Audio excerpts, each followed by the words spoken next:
अऊज़ु बिल्लाहि मिनश्शैतानिर्रजीम बिस्मिल्लाहिर्रहमानिर्रहीम।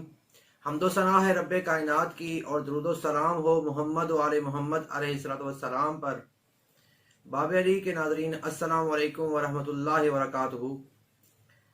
नाज़रीन, अपनी पिछली वीडियोज़ की तरह हम आज भी आपके लिए एक बहुत ही मुजर्रब और बड़ा आसान हल यूरिक एसिड का, जिससे बहुत ज़्यादा आजकल लोग मुतासिर हो रहे हैं, उसका एक बहुत आसान वजीफ़ा लेकर आए हैं, जिससे हर बंदा अपने घर में आसानी से मुस्तफ़ीद हो सकता है।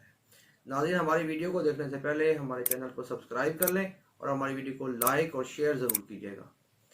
नाज़रीन, हम आपको बताते हैं कि यूरिक एसिड जो आजकल जिसकी वजह से बहुत सारे लोग बीमार हो रहे हैं और प्रॉब्लम क्रिएट हो रहे हैं, उनको गठिया का मर्ज, जोड़ों में दर्द और बहुत सारे मसाइल का सामना है, तो उसके लिए हम बहुत आसान हल आपको बताने जा रहे हैं।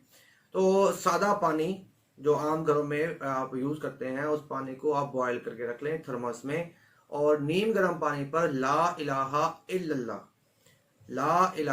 इल्लल्लाह को 70 दफ़ा पढ़कर हर रोज़ पानी पिएंगे।